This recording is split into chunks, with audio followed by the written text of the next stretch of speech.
एक गांव में एक पंडित जी रहते थे। पंडित जी की बीवी, जिसको गांव के सभी लोग पंडिताइन जी कहकर पुकारते थे।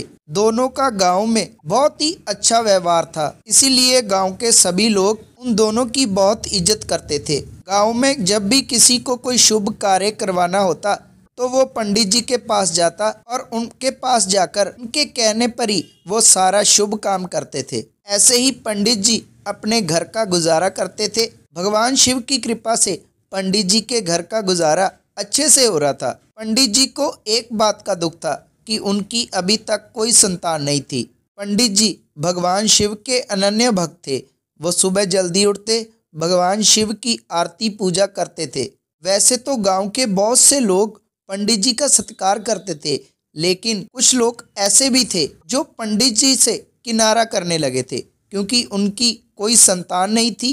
पंडित जी के बारे में वो लोग सोचते थे कि इनकी कोई संतान नहीं है, ये भी एक श्राप है। अगर हम इनको शुभ कार्य में बुलाएंगे तो अच्छा नहीं होगा। इसीलिए गांव के कुछ लोग उनको अपने शुभ कार्य में नहीं बुलाते थे, कोई और पंडित जी की मदद से अपना शुभ कार्य करवा लेते थे। ऐसा होने के कारण पंडित जी के अब घर का गुजारा भी मुश्किल से होता था। एक दिन पंडित जी के घर पे खाने को कुछ नहीं था।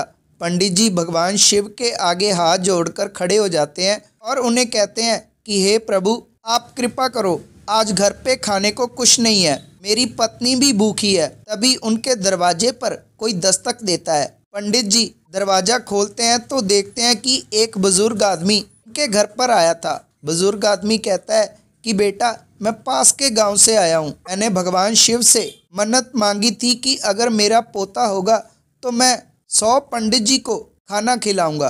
तो मेरे को आपके बारे में पता चला और मैं खाना लेकर आया हूँ। पंडित जी हाथ जोड़कर वो खाना पकड़ लेते हैं और वो बुजुर्ग आदमी वहाँ से चला जाता है। पंडित जी सोचते हैं कि आज तो रोटी भगवान शिव की कृपा से मुझको मिल गई, आगे रोटी क्या करूँगा। तभी पंडित जी सोचते हैं कि गांव के ज़मींदार से कुछ कर्जा लेकर मेरे घर के पीछे जो ज़मीन है वहाँ पर खेती करूँगा। पंडित जी ज़मींदार से कर्ज ले लेते हैं और खेती करना शुरू कर देते हैं।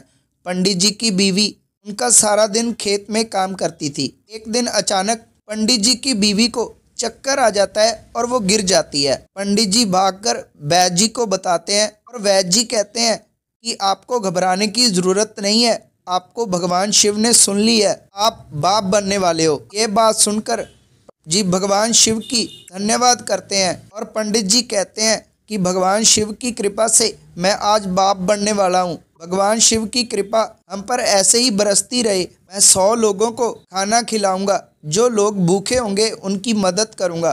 तभी पंडित जी की बीवी कहती है कि आपने यही मन्नत बच्चा होने से पहले भी मांगी थी, आप इसको ज़रूर पूरी करना। तभी पंडित जी कहते हैं क्यों नहीं, भगवान शिव की कृपा से मैं इस मन्नत को ज़रूर पूरी करूंगा। लेकिन पंडित जी के पास पैसे नहीं थे, उनको मन्नत भी पूरी करनी थी।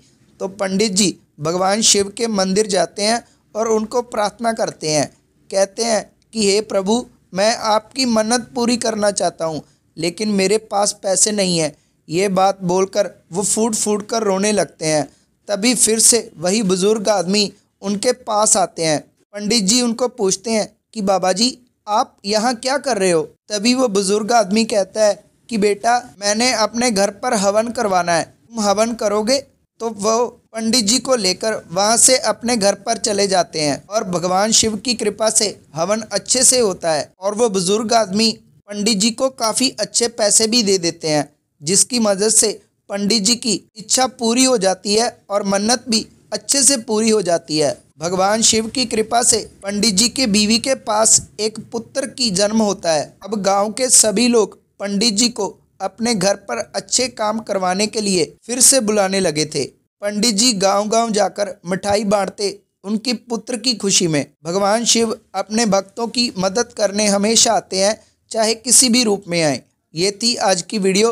अगर आपको वीडियो अच्छी लगी तो वीडियो को लाइक करना और कमेंटों में हर हर महादेव जरूर लिखना और आपका अपना चैनल शिव को समझो जरूर सब्सक्राइब करना और बेल नोटिफिकेशन जरूर ऑन करना, क्योंकि ऐसे ही वीडियो हमारे चैनल पर आते रहते हैं और वो आपको सबसे पहले मिल जाएंगे। तब तक के लिए धन्यवाद।